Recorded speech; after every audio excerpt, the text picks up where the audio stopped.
오늘 본문 배경은 초대교회입니다. 초대교회가 한쪽은 바울을 중심해서 왕성하게 활동을 했고 한쪽은 베드로를 중심해서 왕성하게 활동을 시작해서 초대교회는 날로 부흥하고 성장했습니다. 오늘은 베드로를 중심한 그러한 역사에 대한 얘기입니다. 특히 본문에 소개된 룻다와 욥바라고 하는 곳에서 복음을 전하게 되었고 그것은 놀라운 기적들을 이루는 내용으로 구성되어 있습니다. 오늘은 그 역사를 만난 소위 기적을 체험한 사람들을 좀 헤쳐보면서 어떤 사람들인가, 어떻게 해서 그 기적을 체험할 수 있었을까에 초점을 맞추겠습니다. 그 이유는 우리도 답답한 세상, 뭔가 좀 더 풍요롭고 행복하고 또 기적 같은 삶이 되었으면 하는 소망이 기본적으로 있어서 그에 대한 답을 찾는 차원에서 거기에 초점을 맞추기로 했습니다. 경청하셔서 기적의 비밀을 찾아내고 배우심으로 그런 미래가 되시길 먼저 주의 이름으로 축원합니다. 첫째로, 본문에서 강조한 내용은 베드로를 통해서 말씀하고 있으신 내용은 우리 주님은 어떤 분인가에 대한 내용입니다. 이 말씀을 좀 더 구체적으로 들어가기 전에 우리가 주님을 믿는 사람들인데 그 믿음의 대상인 주님을 잘 모른다면 뭔가 좀 잘못되겠지요. 이 내용을 적절하게 지적한 말씀이 호세아서라는 성경에 이렇게 기록을 합니다. 이미 그들은 하나님을 믿고 있는 자들이었습니다. 근데 그들에게 외치기를 4장 6절에서 이스라엘 사람들은 무지하여 망하여 간다 그랬어요. 하나님을 모르는 백성이 되어 가니까 망해 간다는 거예요. 좋은 삶이 못 된다 그런 말이죠. 망한다고 하는 말은 그냥 어떻게 끝장이 나버렸다라기보다는 점점 상태가 나빠지고 있었다 그런 말이죠. 그 이유는 여호와를 몰라서 그랬다는 거예요. 신기하지 않습니까? 여호와를 믿는 사람들인데 여호와를 몰라서 망해갔다고 해요. 그러면서 6장에 가서는 호세아가 이렇게 외칩니다. 여호와를 알자. 힘써 알자. 그냥 대충 알면 안 된다는 말이잖아요. 잘 알아야 된다는 말이잖아요. 자, 한번 물어볼까요? 여러분은 얼마나 잘 아세요, 주님을? 주님을 그래도 모르지는 않겠지만 많이 알지는 못할 수도 있어요. 그래서 오늘 내용 중에 첫 번째는 그 주님을 좀 더 소개해 드리려고 하는 겁니다. 오늘 본문 32절 이하에 보면 베드로가 이제 활동을 하는데 사방으로 두루 다니다가 룻다라고 하는 곳에 가게 되었다라는 배경이 나옵니다. 사방으로 두루 돌아다녔다. 주님이 뭐라고 말씀하시면서 승천하셨습니까? 온 천하로 다니라 그랬잖아요. 그래서 그 말씀이 생각이 났던지 정말로 이것저것 가리지 않고 다녔습니다. 뭐 지금처럼 무슨 예고를 할 만한 어떤 통신 기술이 있었다든가 그럴 때는 아니잖아요. 그러니까 그냥 가는 거예요. 이 집 가서 대문 두드리고 저 집 가서 대문 두드리는 상황과 같은 상황입니다. 룻다라고 하는 곳에 갔는데 거기에 성도들이 일부 있었어요. 그 사람들이 모여있는 그곳에 베드로가 도착을 합니다. 근데 가서 보니까 중풍병으로 8년을 침상생활하고 있는 한 안타까운 사람을 보게 됐습니다. 그의 이름은 애니야였습니다. 베드로가 그 애니야를 향하여 이렇게 외칩니다. 애니야야, 예수 그리스도께서 너를 낫게 하시니 일어나 내 자리를 정돈하라. 그러자 곧 일어났다 그랬어요. 중풍병으로 8년을 침상생활했던 그 사람이 일어난 겁니다. 회복이 되어 건강해졌다는 얘기죠. 이 말씀에서 우리가 찾아내야 될 부분은 베드로 대단한 데가 아니라 이 애니야를 고쳐주신 분은 예수님이라는 사실이 이 속에 매우 강조적으로 기록되어 있다는 사실입니다. 우리 주님은 병든 자를 고치시는 분이신 줄 믿습니다. 8년 중풍병으로 병상에 누워 생활하던 이 사람을 고쳐주실 정도로 전능자시다라고 하는 것을 먼저 우리 주님을 소개하고 있습니다. 이제 우리 주님을 한 단계 우리가 더 알게 됐습니다. 따라합시다. 주님은 병든 자도 고쳐주신 분. 사도행전 3장에 보면 기도하기 위해서 요한과 베드로가 성전으로 올라갑니다. 그런데 성전 미문이라고 하는 곳 앞에서 늘상 지나가는 사람들에게 구걸하는 사람이 있었습니다.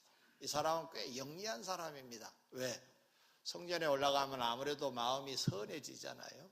기도하고 하나님의 말씀대로 살려고 하는 사람들, 또 기도하러 가는 거니까 한 푼 줍시오 하면은 안 줄 수가 없는 장소가 바로 그곳입니다. 베드로 요한에게도 여전히 한 푼 달라고 손을 내밀었습니다. 그때 그들은 호주머니에 돈이 없었습니다. 그래서 우리가 가진 것은 없다. 그러나 있는 것으로 주겠다 해서 예수 그리스도의 이름으로 걸으라고 하는 명령을 내리죠. 자, 여러분 거의 평생을 지금 앉아서 구걸하고 있는 이 사람, 이 사람에게 지금 베드로가 일어나라고 해가지고 일어난 거잖아요. 그 사람들이 야 신기하다 하고 주목을 하게 됐습니다. 뭐 우리라도 그러지 않겠습니까? 야, 저 사람 어떤 사람인데 걷지도 못한 저 사람을 걷게 했을까? 야, 도대체 누구야? 그때 베드로가 그걸 의식하고 여러분 왜 나를 주목하느냐? 우리의 경건과 우리의 권능이 있어서 지금 이 병자를 고친 건 아니다. 우리 주님이 고쳐주신 것이다 라고 설명을 해요. 우리 주님을 주목해야 될 것을 그 자리에서 주문하고 있는 것입니다. 자, 이 사례에서도 볼 수 있는 게 무엇입니까? 주님은 어떤 분이냐? 나면서 걷지도 못한 이 사람, 구걸하면서 평생을 살아갈 수밖에 없는 이 사람에게 건강을 선물해 주신 분이 주님이시라는 사실입니다. 우리 주님은 바로 이렇게 나면서 걷지 못한 사람이나 8년 중풍병으로 침상 생활을 했던 사람들을 고쳐주셨다는 얘기는 점점점 주님의 세계가 넓어지고 있는 걸 우리가 지금 듣고 있습니다. 36절 본문 이하를 보면 요바의 여제자 다비다라고 하는 도르가라고 이름하는 한 여인이 있었습니다. 이 사람은 병들어 죽어버렸어요. 시체를 씻어서 다락에 누일 정도였습니다. 보통 우리나라도 형식적이지만은 시신을 다 닦지요. 솜으로 닦기도 하고 물로 닦아서 거기에 수의를 입히죠. 지금 그 나라도 이런 장례 문화가 있었던지 깨끗이 씻어서 다락에 누여넣었어요. 입관 직전에 시신입니다. 이 사실을 인근에 머물고 있다고 하는 베드로에게 사람들을 보내서 알리게 됩니다. 물론 와서 살려주세요라고 하는 차원은 아니었겠죠. 그런 일은 그동안에 없었기 때문에 우리가 좋아하고 우리가 참 아끼는 이 사람이 병들어 죽었습니다. 당신도 아끼는 사람 아닙니까? 와서 보세요 라는 차원에서 베드로를 초청하게 된 것입니다. 베드로가 도착해서 하는 행동을 보니까 무릎을 꿇고 기도를 했다 그랬어요. 그리고 그 여인에게 일어나라고 말함으로 그가 일어났다고 되어 있습니다. 자, 이 사례에서 보여주신 것은 무엇입니까? 물론 베드로가 그 중간 역할을 했지만 베드로가 일으킨 건 아니고요. 주님께 기도를 해서 주님의 역사를 나타내게 하셨으니까 결국은 주님의 역사라는 사실을 알 수 있다는 것입니다. 사랑하는 성도 여러분, 자, 방금 몇 사례를 여러분에게 소개했습니다. 8년 중풍병으로 침상 생활한 이 사람, 나면서부터 걷지 못한 사람 얘기, 그리고 다비다라고 하는 이 죽은 자를 살리는 이 사례, 이 속에서 우리에게 보여주신 주님의 세계는 어떤 세계인가?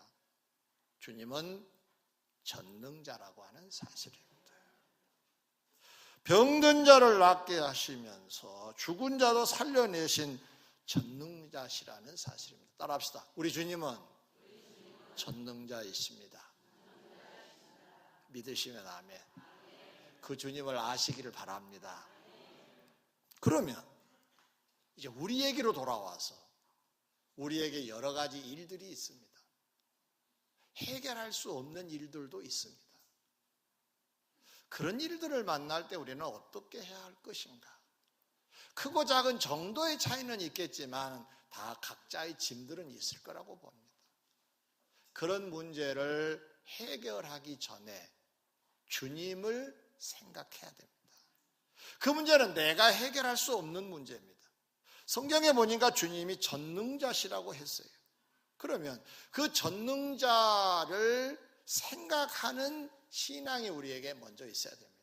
나에게는 전능자 주님이 계시지, 깊이 생각하는 여기서부터 우리의 신앙은 출발해야 될 줄 믿습니다. 언젠가는 나아지겠지, 이런 그냥 막연한 기대가 아니라 주님을 만나게 되면이라고 하는 전제를 걸 수 있는 우리 신앙이 되어야 할 줄 믿습니다. 한번 다시 따라하겠습니다. 우리 주님은 전능자십니다. 그 주님은 나를 사랑하십니다. 믿으시면 아멘. 그 주님을 바라보고 그 주님을 깊이 생각하는 여러분 되시기를 주의 이름으로 권면합니다. 이번은 두 번째, 이제 그 주님의 혜택을 받았던 사람들, 전능자 되신 주님의 혜택을 받았던 사람들의 면면을 보면 이렇게 하면 되는 거구나 하는 것을 배울 수 있을 것입니다. 이 내용을 여러분에게 소개해 드리려고 합니다. 그런데 앞서서 한 사례를 먼저 또 소개하겠습니다. 마태복음 13장에 보면 주님께서 고향 방문을 하세요. 그렇다고 여러분처럼 명절이 되어서 고향을 가신 건 아닙니다. 이건 일상생활 중에 하루는 고향을 가시게 됐다는 말입니다. 고향에 가셔서 예수님이 하신 일이 뭐였느냐? 고향집에 들려서 안녕하시냐고 친척들 찾아보는 것이 아니라 그 마을에 있는 회당을 찾아가셨어요. 회당이란 우리식으로 말하면 미니교회당입니다. 옛날에 회당에서는 사업도 했고, 그리고 무슨 논제가 나오면 토론도 하고 회의도 하고 또 사람들이 모여서 교제하기도 했다고 합니다. 근데 회당을 잘 많이 사용했던 사람들이 복음 전하는 사람들이었습니다. 지금도 그 지역을 여행해 보면 회당의 흔적들이 지금도 있어요. 회당이 참 성행했다고 볼 수가 있는데 그 회당을 찾아가십니다. 가셔서 말씀을 전하고 거기에 있는 문제들을 하나씩 해결해 주십니다. 사람들이 깜짝 놀라워합니다. 아니, 이 사람의 능력이 어디서 나타난단 말인가? 그 어머니가 마리아 아니야? 그 형제들이 요셉, 유다, 시므온, 그 형제들 우리가 알고 있지 않는가? 그리고 그 누이들이 지금도 우리 동네에 살고 있지 않는가? 조금 다르게 표현한다면 전에 어렸을 때 목수 일했던 그 예수 아니야? 자, 여기까지 간 것입니다. 그런데 이 말의 의미는 무슨 의미냐 하면은, 아니 네 아들인데 누구 형인데 저 누구의 오빠가 되는 사람인데 그랬다 그 말이에요. 잘못된 건 없죠. 그런데 지금 놀라운 말씀을 선포하고 능력을 베풀고 계심에도 불구하고 저 누구 아들인데 라고 했다는 얘기는 성경에 이렇게 밝힙니다. 주님을 믿지 않았다 그랬어요. 그러면 여기에서 빠진 기절이 있어요. 주님을 안 믿었다는 말이 좀 이상하잖아요.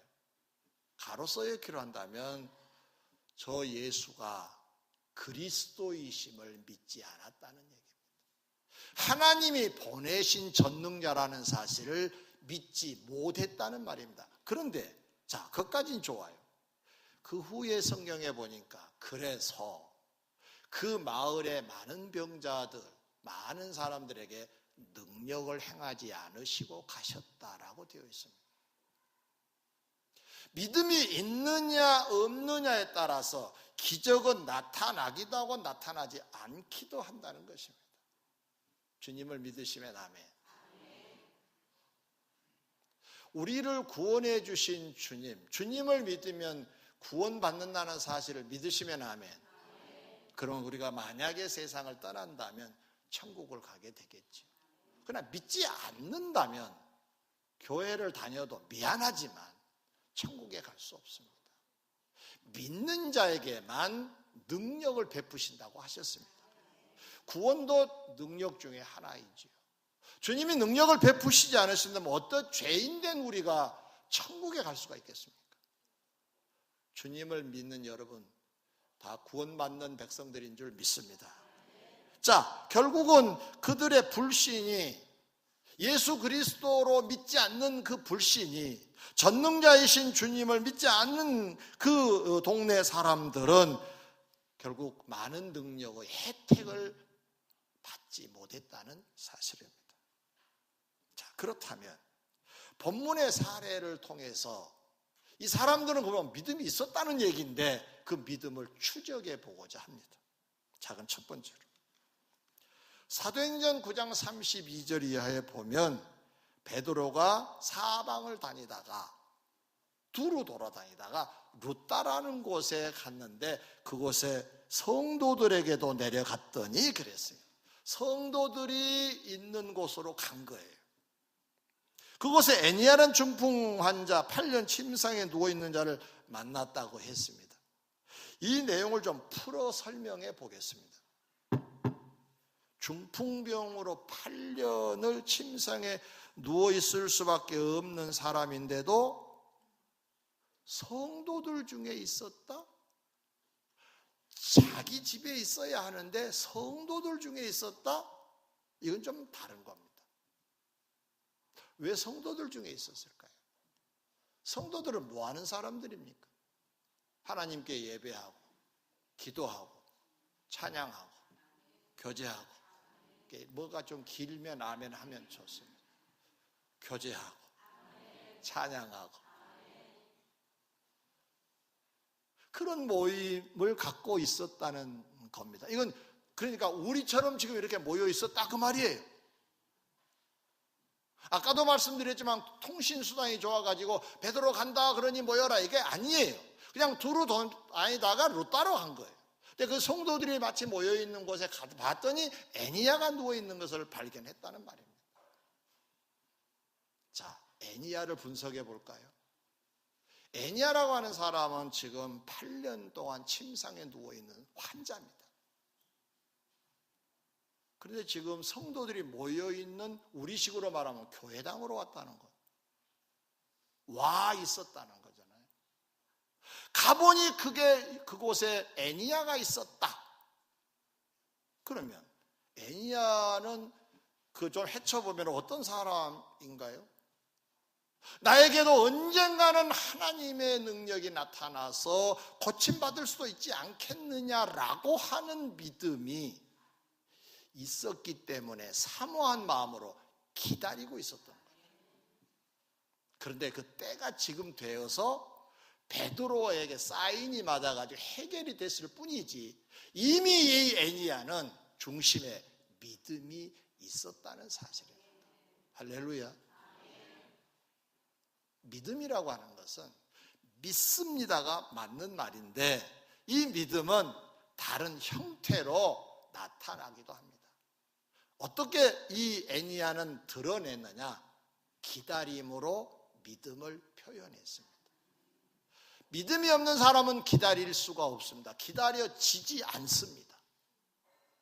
기다리고 있었다는 얘기는, 사모하고 있었다는 얘기는, 기도하고 있었다는 얘기는 결국은 믿음을 가지고 있었다는 얘기입니다. 오늘 저는 여러분들에게 믿음을 지금 강조하고 있는데 이 믿음의 형태를 보니까 사모한 마음으로 기다리고 있었다는 거예요. 그런데 놀라운 것은 이 사람은 8년 침상생활한 사람입니다. 혼자 올 수 없었을 겁니다. 누군가가 도와줬을 겁니다. 포기할 만하잖아요. 절망할 만하잖아요. 근데 그걸 안 했다는 겁니다. 아멘. 이게 믿음입니다. 가끔 우리는 우리의 상황 속에서 믿음을 스스로 테스트할 때가 있습니다. 여러분, 여러분이 인정한 여러분은 믿음의 사람이 되시기를 주의 이름으로 축원합니다. 요한복음 5장에 보면 38년 된 병자가 등장을 합니다. 실로암 못가에서 물이 동하기를 기다립니다. 당시의 실로암 못은 가끔 천사가 내려와서 물을 움직여줬다고 합니다. 그럼 물이 움직일 때 가장 먼저 뛰어든 사람에게만 혜택이 주어졌다 그래요. 그래서 어떤 병자든지 나음을 입었다 그랬어요. 사람들이 소문을 듣고 다 모여들었어요. 그러니까 그 실로암 못가는 그냥 복잡합니다. 왜냐? 물이 동할 때 먼저 뛰어들어가고 싶어서 좋은 자리 아마 차지하려고 애를 썼겠지요. 거기에 38년 된 병자도 자리하고 있었습니다. 심정이 어땠을까요? 저는 최근에 조금 아파 본 적이 있습니다. 물론 그전에도 아파보고 병원에 입원해 본 적도 있는데 아파 보신 분들은 그게 얼마나 안타까운 일인가를 알 수가 있습니다. 먹을 수 없는 몸을 갖고 있는데 먹는 광고가 나온다. 속된 말로 환장합니다. 명절을 만났다. 이게 더 힘들죠. 어디를 좀 구경 가고 싶은데 걷지를 못한다. 이거 안타까운 일이에요. 근데 이 38년 된 병자는 중증 환자입니다. 어떤 심정이었을까요? 조금씩 아픈 것이 아니라 왕창 아파서 시간도 38년이나 걸린 거예요. 마침 주님이 그 앞을 지나시게 됐어요. 주님이 그 사람의 중심을 보신 거죠. 우리 주님은 껍질만 보시지 않고 중심을 보신 분이신 줄 믿습니다. 이렇게 묻습니다. 네가 낫고자 하느냐? 이 질문 앞에는 엄청난 갈림길이 놓여 있습니다. 그렇습니다라고 하는 사람에게는 주님이 역사하시겠지만 안 되겠죠? 이러면 안 됐을 겁니다. 네가 낫고자 하느냐? 제가 주님을 대역해서 여러분에게 질문합니다. 여러분 낫기를 원하십니까? 소원이 이루어지기를 원합니까? 그때 여러분이 이렇게 화답할 수 있으셔야 됩니다. 주님은 수시로 물으실 겁니다. 네가 낫고자 하느냐? 네가 그 소원이 이루어지기를 원하느냐? 근데 이 사람이 이렇게 대답합니다. 아시다시피 실로암 못은 가끔 물이 동하는데 가장 먼저 뛰어든 사람이 고침을 받습니다. 근데 물이 동할 때 나를 던져줄 사람이 없습니다. 그리고 더 가벼운 환자들이 퐁당퐁당 다 들어가가지고 치료해서 가는데 나는 던져줄 사람이 없습니다. 이 말을 요약하면 무슨 말입니까? 나는 실소입니까? 나는 원합니다입니까? 나는 원합니다. 그래서 지금 포기하지 아니하고 지금 이 자리에 버티고 있는 겁니다. 내일도 물이 동할는지 알 수 없고 모레도 동할는지 알 수 없지만 그때도 다른 사람이 뛰어들 수도 있겠지만 그런 나는 포기하지 않습니다. 언젠가는 나에게도 기회가 오겠지요라는 심정으로 기다리고 있었기 때문에 주님은 그걸 보셨던 겁니다. 그걸 보시고 확인하는 차원에서 질문을 하셨던 겁니다. 네가 진짜로 낫기를 원하느냐? 세미한 음성으로 들려지실 때 여러분은 적극적으로 믿음을 표현하시길 바랍니다. 이 환자도 주님께서 명하심으로 실로암 못을 기대하지 않고 내가 너를 고친다 하셔서 주님이 그 환자를 고쳐주신 줄 믿습니다. 이 사람에게도 우리가 배울 것이 있습니다. 포기할 만합니다. 3년 8개월 아니에요. 38년입니다. 반평생이 다 지났어요. 이제 소망 없습니다. 굳어질 대로 굳어졌습니다. 그럼 이젠 관둬야죠. 그런데 포기하지 않습니다. 포기하지 않는 믿음. 성경은 왜 이런 사례를 성경은 소개할까요? 어떤 사람은 8년, 어떤 사람은 38년, 어떤 사람은 나면서부터 안진병이 된 사람, 이런 사례를 왜 보여주실까요? 그 믿음을 계속 가지고 가라는 얘기입니다. 꼭 38년을 채운 것도 아니고 8년을 채운 것도 아닐 겁니다. 분명한 사실은 어떤 상황이라도 포기하지 아니하고 사모하고 기다리는 사람들에게는 아멘, 아멘. 주님은 전능자로 역사하셔서 기적을 만들어 주실 줄 믿습니다. 두 번째, 기적을 체험한 사람들의 또 다른 사례입니다. 9장 34절 베드로가 그 애니야에게 이렇게 명합니다. 내 자리를 정돈하라. 아니 지금 누워있는 사람 보고 자리 정돈하라고 하다니요. 이게 말이 안 맞습니다. 그런데 정돈하라고 해서 그가 정돈을 해요. 자, 한번 상상해 볼까요? 누워있는 사람 보고 네 자리 정돈해라. 요를 개우고 이불을 개워서 그런 얘기잖아요 지금. 이 대목이 참 놀랍습니다. 그러면 이 대목에서 이 사람의 믿음은 어떤 믿음이냐? 잘 들으셔야 됩니다. 절대로 불가능한 말씀 앞에서도 순종했다는 얘기예요. 이런 얘기입니다. 네 자리를 정돈하라 그래서 명령이니까 하고 자리를 정돈하기 시작할 때 힘이 들어가서 나음을 입었다는 메시지입니다. 할렐루야. 좋은 사례가 하나 더 있습니다. 여호수아 3장에 보면 여호수아와 이스라엘 백성들이 가나안을 건너가기 직전입니다. 자, 광야를 왔어요. 끝자락에 왔어요. 여기서 며칠 있었어요. 그러다가 이제 가나안을 가야 돼요. 자, 가나안을 가려고 하면은 이제 다 이 강을 건너야 됩니다.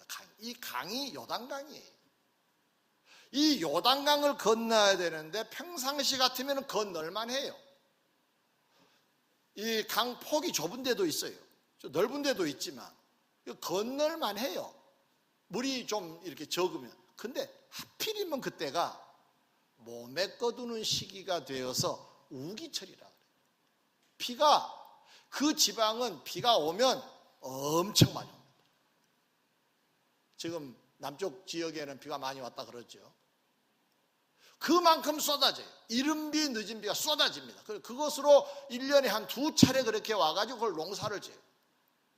이걸 흔히 이른 은혜, 늦은 은혜 뭐 이렇게도 말하죠. 성령의 충만한 역사가 이른 비처럼 늦은 비처럼 성령의 충만함이 있을 것을 예언한 내용이기도 해요. 그러나 액면 그대로 해석을 하면 비가 많이 온 철에 비가 많이 온 거예요. 비가 많이 오면 어떤 현상이 벌어집니까? 강둑을 물이 넘겠지요. 여러분, 물이 많아지면 물살이 세집니다. 살살 가지 않아요. 샥 내려갑니다. 들어가면 죽습니다. 그런데 하나님께서 여호수아에게 명령하십니다. 제사장들에게 법궤를 메고 요단강에 들어가라고 하시는 거예요. 이거 못할 일입니다. 아니, 물을 딱 갈라놓고 들어가라 그래도 이게 눈치 볼 상황인데, 물이 샥 내려가는 이 상황에서 들어가라? 죽으라는 얘기죠. 순종은 때로는 죽음을 포함합니다. 그게 순종입니다. 미안하지만 우리는 상당히 많이 엄살꾼들이에요. 죽음 근처도 안 갔는데 못한다고 막 아우성칩니다. 그러나 제사장들은 어떻게 했습니까? 여호수아가 명령을 내립니다. 주의 명령을 받아서 명령합니다. 요단강에 들어가. 자, 혼자 들어가면 헤엄이라도 치죠. 법궤를 메고 들어가라는 겁니다. 이건 불가능한 일입니다. 그때 제사장들은 어떻게 하느냐? 놀랍습니다. 아무 소리 하지 않습니다. 그냥 들어갑니다. 우리는 이 대목을 순종이라고 해요. 절대 순종이라고 해요. 조건부의 순종이 아닙니다. 그러니까 내가 해볼게요가 아니라 그냥 그런데 놀라운 일이 벌어졌습니다. 들어가서 발에 물이 잠기자. 이제 들어간 거예요, 지금. 그러자 위에서 내려오던 물이 모여서 한 군데 쌓이고, 성경대로 표현하면 있는 물이 내려갔다 그랬어요. 그럼 여기가 도로가 생긴 거죠. 그래서 요단강을 다 건너요. 이들이 다 건너자 다시 회복이 됐다 그랬어요. 하나님의 역사이신 줄 믿습니다. 자, 무엇을 말합니까? 기적은 늘 언제 나타나느냐? 순종이 있을 때 기적들은 나타났습니다. 순종. 내 자리를 정돈하라, 정돈할 때. 들어가라, 들어갈 때. 순발력 있는 순종이 필요합니다. 여러분 스스로 순종에 체크를 해보세요. 나는 순종이 몇 % 하고 있는가? 어떤 교회에서 어떤 명령이 주어졌어요. 이렇게 오래 합시다. 이렇게. 근데 그것을 어떻게 하시나요? 느릿느릿 하시나요? 바로 하시나요? 안 하시나요? 어떠세요? 바로 하시기 바랍니다. 그게 몸에 배야 돼요. 이 작은 걸 순종하지 못하면 큰 것도 순종을 못할 수 있어요. 바로 순종이 믿음이었던 것입니다. 믿지 않은 것으로는 순종할 수가 없었겠죠. 지금 이 사람들의 믿음을 지금 헤쳐보고 있는데 그 믿음은 순종으로 나타났더라는 말씀입니다. 할렐루야. 믿음이 없으면 기적을 만날 수가 없습니다. 오늘 제목을 제가 이렇게 잡았습니다. 믿음이 주님을 만나면. 제목이 그겁니다. 그럼 뒤에 답을 여러분이 만들어 보세요. 자, 믿음이 주님을 만나면, 그렇죠, 기적을 만날 수 있습니다. 그 답을 여러분 보고 찾으라고 제가 제목을 반토막 냈습니다. 다시, 기적이 되려면 믿음이 누구를 만나면 된다? 주님이 누구를 만나면 기적을 만든다? 믿음을 만나면. 제가 이제 거꾸로 했습니다. 다시, 믿음이 주님을 만나면 기적이 일어나려면 어떻게 돼야 된다? 믿음이 주님을 만나야 한다.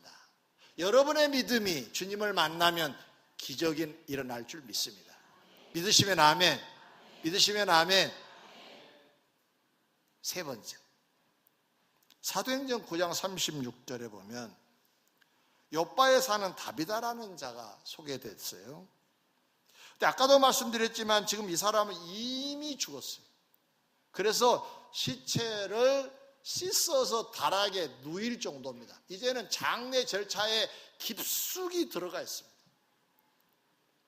우리도 이 세상을 떠날 때 남아있는 식구들이 또는 교우들이 우리의 몸을 씻어 줄 겁니다. 그러면 다음 단계에 들어가겠죠. 입관을 합니다. 수의를 입혀서. 상당히 시간이 지났다는 얘기입니다. 다비다는 죽었어요. 숨이 남아있는 것이 아닙니다. 죽었어요. 그럼 이 사람에게는 다시 살아났는데 보일 만한 믿음이 지금 없습니다. 지금 믿음이 있어야 기적을 만난다 그랬는데 이 사람에게는 믿음을 찾아볼 수는 없습니다. 유일한 단서가 있습니다. 그 단서는 뭐냐? 그는 욥바라는 성에 살면서 욥바 성에 사는 혼자 된 여인들, 가난한 여인들에게 속옷과 겉옷을 지어준 여인이라고 되어 있고, 그래서 이 여인을 가리켜서 선행과 구제가 심히 많았다. 심이라고 하는 거예요. 엄청 많았다. 그러니까 그 성읍이라고 하는 것이 한 지역인데 그 지역에 혼자 되는 사람들이 여럿이 있었을 거 아니에요. 그 사람들에게 한 사람 한 사람 속옷과 겉옷을 지어줄 정도로 많은 선행과 많은 구제를 했다는 것입니다. 이것이 유일한 단서입니다. 물론 이것 때문에 그가 살아났다고는 말할 수 없지만 이것이 그 여인에게 있어서 드러난 믿음의 세계에서 유일한 것입니다. 그러면 이것을 굳이 믿음 쪽으로 우리가 한번 이 여인을 조명해 보면, 여러분, 예수님도 그런 말씀하셨죠. 계명 중 어느 계명이 크냐? 하나님 사랑, 이웃 사랑이라 그랬죠. 그럼 하나님 사랑과 이웃 사랑인데 이것이 성경의 정신이고 성경의 가치고 성경의 지향점이라는 거예요. 그런데 이 하나님 사랑은 사실은 이웃 사랑이 하나님 사랑을 대변한다고 해도 과언이 아니에요. 그러니까 사람을 서로 사랑할 줄 모르는 사람은 하나님을 사랑한다는 말이 조금 부족한 거예요. 그리고 반에 해당되는 계명을 놓치는 사람이라고 말할 수가 있어요. 여러분은 이웃에게 어떤 자입니까? 나만을 위해서 사신가요? 그 성경을 반쪽만, 앞에 부분을 혹시 잘했다고 하더라도 반쪽은 여러분은 지키고 있지 못한 자가 되고 맙니다. 이웃 사랑이라고 하는 것은 참 하나님의 뜻이고 성경에서 지지하는 내용인데, 그러면 이 여인에게 돌아와서 정리해 보겠습니다. 이 여인은 어떤 여인이냐? 구제, 선행을 많이 했다는 말은 누구를 상대했다는 얘기입니까? 이웃을 상대로 했다는 얘기입니다. 이웃이 어려울 때 도움을 줬다는 거예요. 구제, 선행, 힘들 때 뭔가 도와줬다는 거예요. 역시 구제, 선행, 사랑을 실천했다는 겁니다. 그러면 이 사람 왜 이렇게 시작했을까? 그는 여제자라 그랬어요. 주님을 잘 믿는 신실한 성도를 제자라 그랬어요. 주님의 뜻이 그렇기 때문에, 주의 말씀이 그렇기 때문에 그 말씀을 따라서 선행하고 구제했다는 얘기예요. 그러면 그 주님의 뜻을, 그 말씀을 믿었다는 말입니다. 믿어서 선행과 구제가 나타났다는 얘기예요.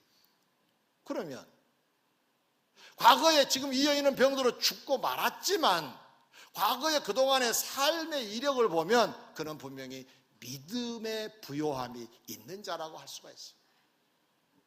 그런데 성경에 보면 심는 자는 거둔다, 식물을 강에 던지라, 그러면 여러 날 후에 도로 찾을 것이다. 이게 전부 다 무엇을 말하냐 하면은 선행과 구제의 사랑을 얘기합니다. 그러면 심는 대로 거둔다는 말씀도 같은 논리인데, 자 볼까요? 내가 심었어요. 그런데 1년 되면 열매를 딸 때가 있어요. 때로는 내 대에 못 먹고 내 후대에 먹을 수가 있어요. 어떨 때는 더 길게 갈 수도 있어요. 자, 성경에서 약속한 내용이 세 가지예요. 갚으시겠다는 내용이 세 가지.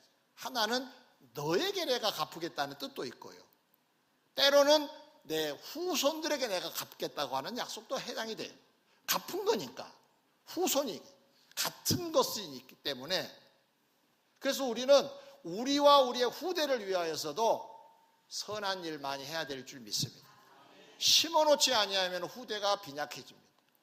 부지런히 심어. 정말로 자녀를 사랑하신다, 후손들을 정말로 사랑하신다면 부지런히 심으셔야 돼요. 부지런히. 아멘. 아멘. 기회가 있는 대로 심으셔야 돼요. 그리고 결정적인 것은 그와 관계없이도 하나님 나라에서 상급으로 갚아주실 줄 믿습니다. 자, 그러면 믿음으로 선행하고 구제한 이 사람에게 하나님의 입장에서는 지금 갚아야 할 빚을 지고 계신 거예요. 근데 지금 이 여인의 안타까움에 사람들이 원성이 자자. 이 사람이 죽으면 안 되는데 온 성의 사람들이 다 울었다 그래요. 그러면 하나님께서 어떤 분이라고 하는 사실을 알려주실 겸 갚으시는 차원에서 그를 살려주셨다고 볼 수가 있어요. 그렇다면 결국은 이 여인이 다시 살아나게 된 그 배경은 어떤 것이냐? 믿음이었다는 것. 아멘. 우리가 지금 착한 일을 해서 우리가 죽으면 바로 또 살아나느냐? 그런 논리가 아니라 여러 배경에서 갚아주시는데 때로는 살리시기도 하고 때로는 후손들에게 갚아주시기도 하고 때로는 상급으로 갚아주시는 분이 하나님이신 줄 믿습니다. 그러면 본문에 소개된 이 사람들은 한결같이 어떤 사람들이냐? 믿음이 있는 사람들이라는 거예요. 한 예만 더 들고 말씀을 마치고자 합니다. 누가복음 7장에 보면 한 백부장이 등장을 합니다. 이 백부장은 로마 군인입니다. 근데 그 집에 종이 한 사람이 있었는데 그 종이 병들어 죽게 되었어요. 참 안타까운 것은 당시의 사람들은 종 그러면 살아있는 도구 정도로 여겼는데 이 사람은 감사하게도 이 종을 귀하게 여겼는가 봐요. 그래서 예수님의 소문을 듣고 예수님을 만나고자 합니다. 그분 만나면 내 종도 병들어 있는 이 종도 살릴 수 있지 않을까. 그런데 자기는 신분이 로마 군인이라. 당시에 로마는 이스라엘을 침략한 침략자들이었어요. 그렇기 때문에 사실은 이 사람들이 이스라엘 사람들을 대할 때 늘 조심스러웠어요. 그래서 방법을 찾는 게 그 지역의 유지들을 찾습니다. 평상시에 유지들과 좋은 교감이 있었기 때문에 그 지역의 장로들을 찾아서 부탁을 합니다. 장로들이 유대인들입니다. 이 사람들이 예수님을 찾아와서 하는 말이 이렇습니다. 예수 선생님, 이 백부장에게 이 소원이 있는데 이 소원을 들어둬도 좋을 법 같습니다. 왜냐하면 이 사람은 우리 민족을 많이 사랑한 사람입니다. 그리고 우리를 위하여 회당도 지어준 사람입니다. 라고 말을 해요. 자, 백성을 많이 사랑했다는 말은 무슨 얘기냐면 많이 당시에 이스라엘 사람들이 어려웠는데 많이 도와줬다는 말이에요. 사도행전 10장에 고넬료라고 하는 백부장이 한 것처럼 많이 구제한 사람이 이 백부장이기도 했다는 말입니다. 그리고 작은 교회당이지만 이스라엘 백성들을 위하여 지어줬다는 거죠. 이건 헌신한 것입니다. 구제와 선행을 했다는 얘기입니다. 그리고 유대인 장로들이 하는 말이 이 사람에게 이 소원을 들어주시면 합당합니다. 그들도 성경의 원리를 알고 있기 때문에 이렇게 훌륭한 일을 했으니까 우리가 뭔가 줘도 괜찮습니다. 이 사람 나쁜 사람 아닙니다. 훌륭한 일을 우리에게 많이 해서 우리도 뭔가 갚아야 되지 않습니까? 논리로 설명을 한 거죠. 여러분 기억을 하십시오. 믿음은 여러 가지로 나타납니다. 때로는 사모하며 기다리는 것도 믿음이고요. 순종도 믿음입니다. 그리고 선행과 구제도 믿음입니다. 이 믿음의 사람들에게는 주님이 반드시 역사해 주시는 것이 성경의 약속입니다. 내 믿음대로 될지어다라고 하는 주님의 선언도 같은 맥락으로 이해할 수가 있습니다. 믿음 없는 자가 아니라 믿음 있는 자가 되시기를 주의 이름으로 권면합니다. 따라합시다. 주님은 전능자이십니다. 내가 믿습니다. 내가 믿습니다.